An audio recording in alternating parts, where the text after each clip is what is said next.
Noah Shannon has been suspended by the NCAA for a year. Did the NCAA get it right? And another day, another Cade McNamara injury update, this time from the head Hawk, Kirk Ferentz. His thoughts on when we can see McNamara back. All today, Locked On Hawkeye. You are Locked On Hawkeyes, your daily podcast on the Iowa Hawkeyes. Part of the Locked On Podcast Network, your team every day.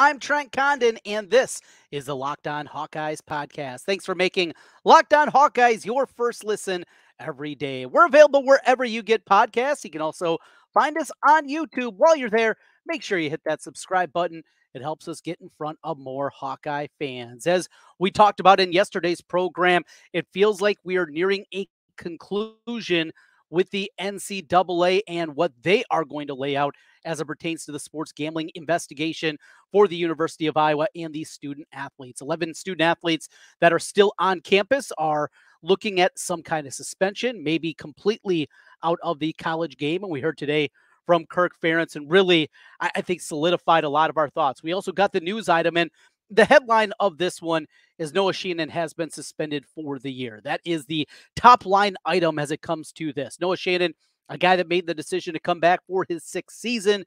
Also, I think of something that played a part in his decision to come back is he had significant shoulder surgery this offseason. In fact, he is still working his way back to 100% on the football field. So a guy that would have got a shot at the next level, probably an undrafted free agent. We know how many guys in the University of Iowa program under Kirk Ferentz have been able to hit and stick around for a couple of years, but that was going to be incredibly difficult for Noah Shannon with the injury that he had, not the ability to get there on the field and do the work. So it made the decision pretty easy to come back for that sixth year, to go through and give it one more go. He comes back for another year. You got Evans, you got Ragaini.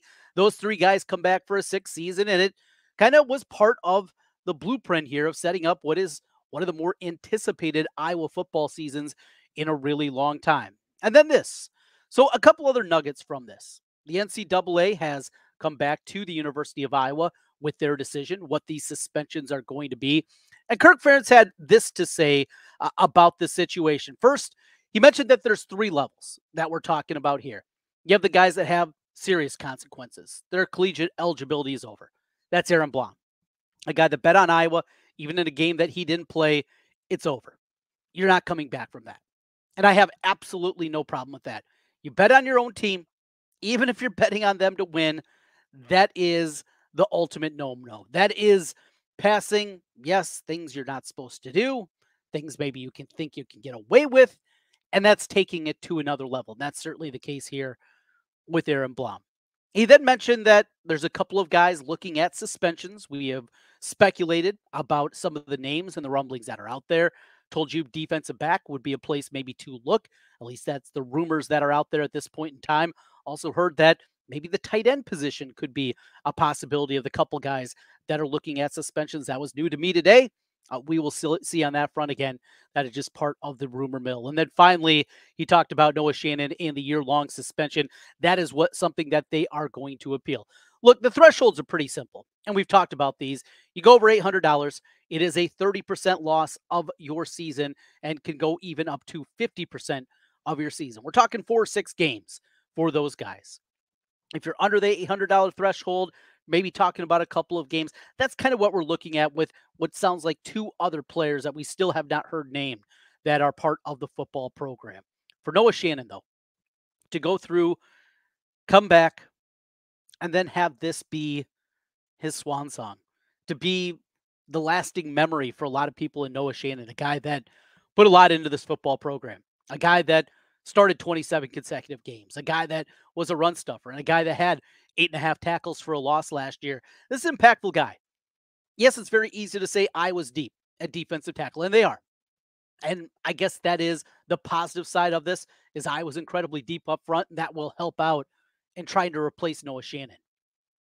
But for a young man that made a mistake, and he bet on the Hawkeyes, but not the football team. Maybe it's the women's basketball team, maybe the men's team, whatever it is. A lot of speculation. Bet on the game against South Carolina in the Final Four. And bet on them to win. Did he have inside information? We can argue that till we're blue in the face. It's a no-no from the NCAA. But as Kirk Ferentz said today, maybe this is something that needs to be rethought. He's not committed a crime. Kirk mentioned he thought it was very harsh and punitive, a year-long suspension for him. So they're going to appeal. And Beth Getz, this is kind of the first major hurdle that she's going to come across as the athletic director in the interim role that she's in right now. And this is a big one here. Kirk believes that the suspension should be reduced, that there should be an ability for Noah Shannon to come back and play. Maybe it's the last half of the season. Maybe it's the final 4 games. It's an 8-game suspension or a 9-game suspension. And you get him at some point back in November. Whatever it proves to be, this is something that Beth Getz and the rest of the athletic department needs to have all their ducks in a row and get this one right. That's what we have. We also got Salty Kirk. And Kirk was fired up today. We've heard this now a couple of different times. Now, it's very simple. He says, well, why us? And kind of that bunker mentality that you get a lot from not just football, just teams in general. You go with that old school thinking, the bunker mentality, it's us against the world. And I think we saw a little bit of that and heard a little bit of that from Kirk today. Is also the woe is me, why us? Well, the why us is very simple. It's because the investigation started with the Iowa DCI. They don't have jurisdiction in other states. And right now, the other states are not willing to do what happened here in the state of Iowa. The DCI got information. They got information and they had to act on it. And when they found out that their first tip was a student athlete, they had to investigate. That's their job. And they had a new piece of information. They had new technology that was able for them to monitor. Look, if the Iowa DCI overlooked this and it ever came out, everybody in that department would be fired. From the people that were supposed to be investigating to the people that make those decisions, they would be fired. They would lose their jobs. This is their job. Their job is to investigate these things. You can't overlook sports wagering from athletes. You have to find out if there was game fixing and point shaving. That's what it's all about. That's what their job is. So I can't go down the path of the woe is me. Oh, we're poor Iowa. Yes, we know what's happening across the country. Get it. And does it suck for Iowa? Absolutely. Does it suck for Iowa State? No doubt. But the reality is, it happened here. The reality is, this happened. Yes, it's happening elsewhere. I get that. But the Iowa DCI can't go up to Wisconsin and look at the Badgers, or go look at the Gophers, or go over to Nebraska. And guess what? If they went to all those other places, they'd probably find athletes that have been gambling on sports. But they can't. And until we see those other states go that route, nothing's going to happen. It sucks for Iowa. They're going to be a test case, and they're going to also be something that they're going to be in every one of the conversations that is happening. As everybody fills out their compliance forms and talks about gambling, they're going to be talking about what happens in Iowa. But the woe is me, I can't quite go there. I feel bad for Noah Shannon. I feel bad for a guy that everybody says is a great kid, a great young man. Made a mistake. I think a year is too long.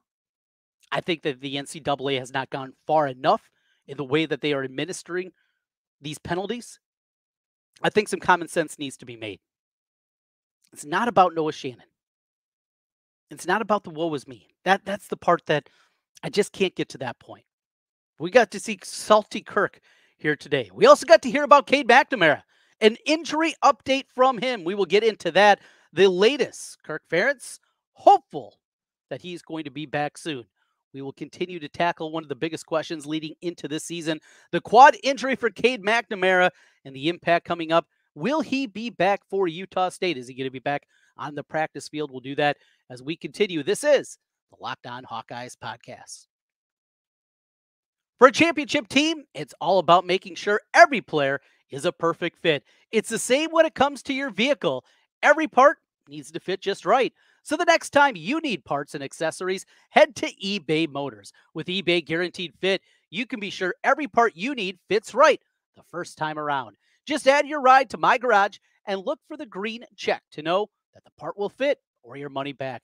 Because just like in sports, confidence is the name of the game when you shop on eBay Motors. And with over 122 million parts to choose from, you'll be back in the game in no time. After all, it's easy to bring home a win when the right parts are guaranteed. Get the right parts, the right fit, and the right prices on ebaymotors.com. Let's ride. eBay guaranteed fit only available to U.S. customers. Eligibility items only. Exclusions apply.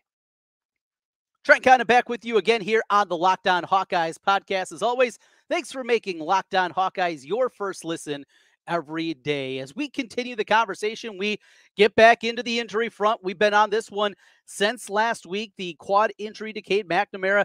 How significant is it? I've continued to tell you, I think more significant than people initially were letting on, and that's definitely played out throughout this week. So back to Kirk Ferentz and what we heard from him today over in Iowa City. You have to read Kirk.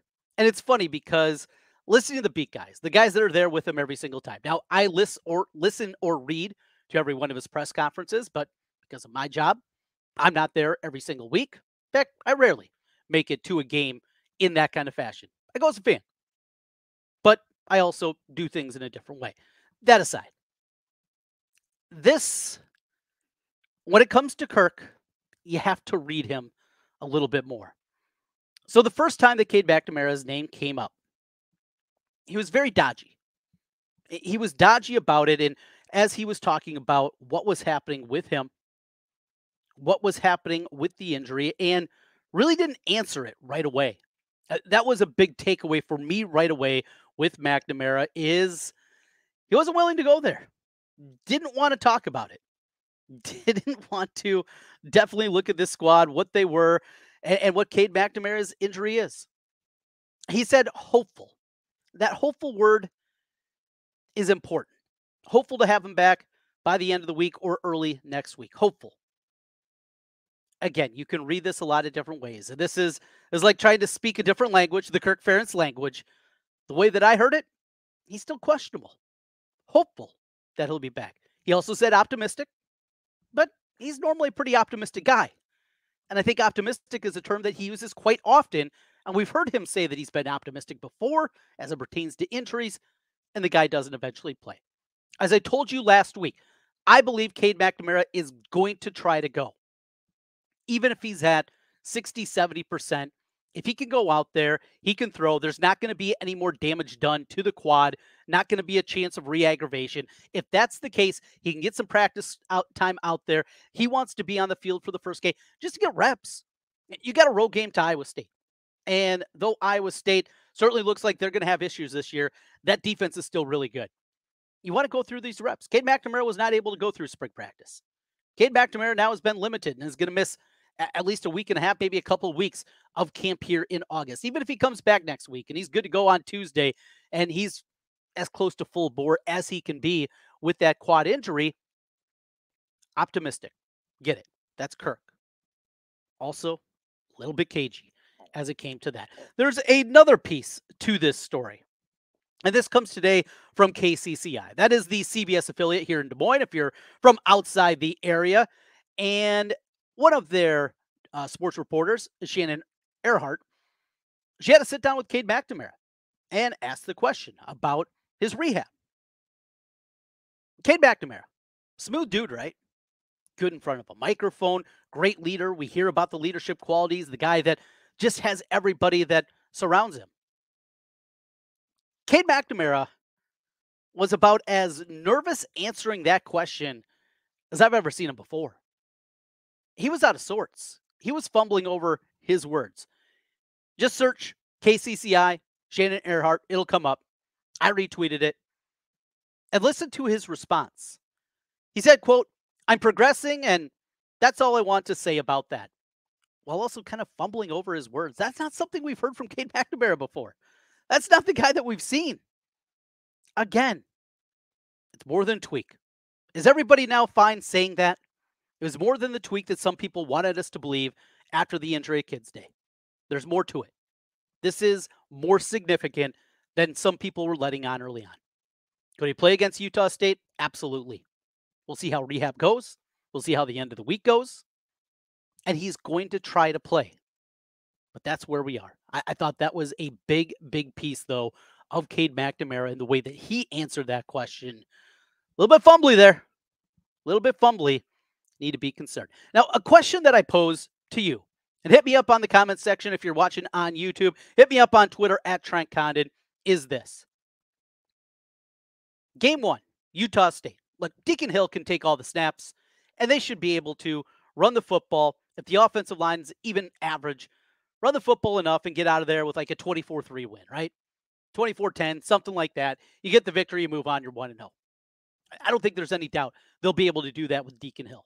It's not a very good Utah State team.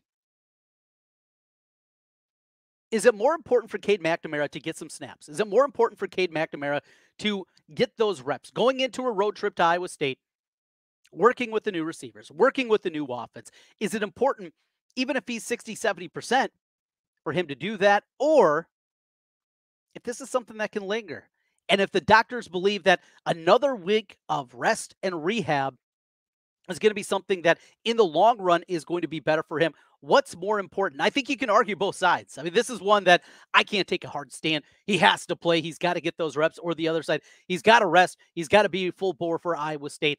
I don't think there's a completely right answer, but I'd love to hear your thoughts on that one.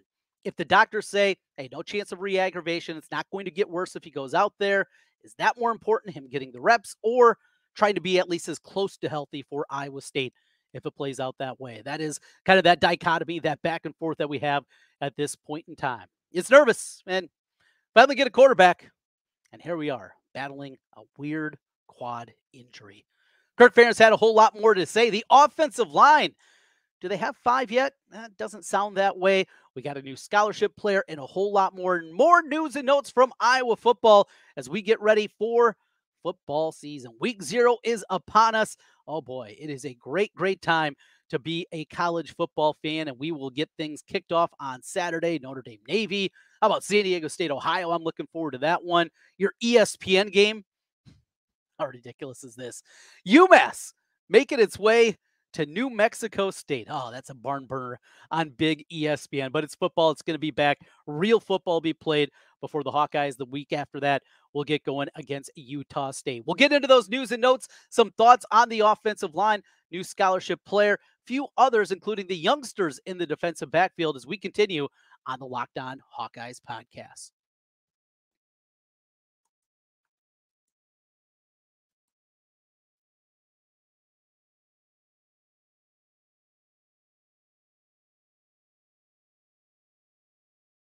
Today's episode of the Locked On Hawkeyes podcast is sponsored by Betterhelp. There's times where you just don't feel right. You have questions. You have times maybe you're looking to just talk to somebody else. It's one thing to talk to your significant other, family members, friends, but sometimes you need a little bit more. Trying to find that right path, how you're going to get there. I've had those opportunities. I've had those thoughts. And at times you wish maybe there's somebody out there. There is people out there that can help you out, and they can help you out with BetterHelp. You're facing tough choices, not sure what you're going to do. Could be with your career, maybe a change in jobs, relationships, anything else. Therapy helps you stay connected to what you really want while you navigate life, so you can move forward with confidence and excitement. Trusting yourself to make decisions that align with your values is like anything. The more practice at it, the easier that it gets. Lots going on in the world, lots changing, and it doesn't matter what age you are, BetterHelp is somewhere that you want to give a try. What it does, if you're starting to think about getting into therapy, starting therapy at this time, you want to give BetterHelp a try. It's entirely online, phone call. Maybe it's just emailing back and forth and getting those notes that way and getting your thoughts out in the written form. If you don't want to talk to somebody, but you're still looking for help, BetterHelp is the place to go. It's designed to be convenient, flexible, and suited to your schedule. Doesn't matter the time. You could be a night owl like myself. Could be somebody that gets up early in the day, want to do it over your lunch break. They will find the schedule that works for you. Just fill out a brief questionnaire and get matched with a licensed therapist and switch therapists anytime for no additional charge. Let therapy be your map with BetterHelp. Visit betterhelp.com/lockedoncollege today, and you're going to get 10% off your first month. That's BetterHelp, HELP.com/lockedoncollege. Trent Condon back with you again on the Locked On Hawkeyes podcast. Thanks for making Locked On Hawkeyes your first listen every day. So Kirk had a little bit more to say. Mentioned we heard from Salty Kirk Ferentz today in his press conference, and getting to hear from that, he makes you chuckle from time to time. He's gets some quips in there, right? He gets some one-liners that makes you laugh. Nico Ragaini talked about him being 28 years old as they hope to get him back out on the field. So a couple of other things outside of the gambling, outside of what we heard from about Cade McNamara and also from Cade McNamara in that little clip that we got from KCCI. Kirk Ferentz hates 7-on-7. Now, as an offensive line coach, that's not a surprise, right? 7-on-7, you don't get those offensive linemen. So you can definitely understand why Kirk, that is not his favorite thing to be going through, and some salty comments on that one. A big one, though, and something that every day, as you know, something that I harp on a lot, and that is offensive line play. So important. The way that this offense has cratered the last 2 years, we can blame Spencer Petras, we can blame the lack of wide receivers, but more than anything, the blame needs to go, and we certainly can blame Brian Ferentz. But if you can't block, it's not going to matter. Doesn't matter if it's Kyle Shanahan. Doesn't matter if it's Cliff Kingsbury. It doesn't matter if it's Graham Harrell. Name whatever offensive mind you want. If you can't block, your offense is going to stink. And they couldn't block, certainly last year, and the year before wasn't very good either. Have they settled on a 5? Not yet. Still searching, trying to find those right combinations. And that's something that we anticipated. This is something that pretty much every single year Kirk Ferentz does. He's still tinkering with that line, trying to find the right combinations. He'll get out there and game experience. One thing he did say is they want to cut that number down to 7 or 8 guys that are going to be part of the main rotation here. So kind of what does that mean? Dejon Parker, we're still waiting for him to get back to 100% and seeing what he can do. Is that a guy that can solidify the right tackle position? If that's the case, Jennings Dunker, does he move inside? What about the other transfer in Rusty Feth? He was a backup, at least getting things started. Last year, Mason Richmond, I thought showed some promise and certainly some upside. We saw a big step forward from what he was as a freshman. However, he was also playing intern. And what is a healthy Mason Richmond going to look this year? Connor Colby, not a tackle, but at guard, he's had his moments. And, of course, Logan Jones in the middle at the center position. They continue to say that they anticipate some big ascension there. They got different parts. Move it around. Figure it out. Can Dunker play right tackle? Does he got the speed to get out to the edge? Does he have the punch that you need at the right tackle position? Is it Nick DeYoung, who sounds like he's had a really good camp? And though there's been some rough moments for DeYoung during his career at the University of Iowa, maybe he's a guy. And we see this happen quite a bit too. But that's another piece that we sometimes miss. You see a guy early in their career and they stink and you throw them out. They can come back. There's been plenty of those guys as offensive linemen that all of a sudden by the time they become upperclassmen or even their final season, their senior year, and take a big step forward. And maybe that's the case with a guy like DeYoung. We'll see how it comes out, but that is incredibly important there. He mentioned also depth at defensive back. Feeling good about the starters, but working Deshaun Lee in there along with TJ Hall. We got to see Hall a year ago a little bit, seeing more of him this season. He's another guy. I still like the upside from him. Sounds like Lee has had a really good camp and trying to build up that depth in the defensive backfield because the starters, you're elite.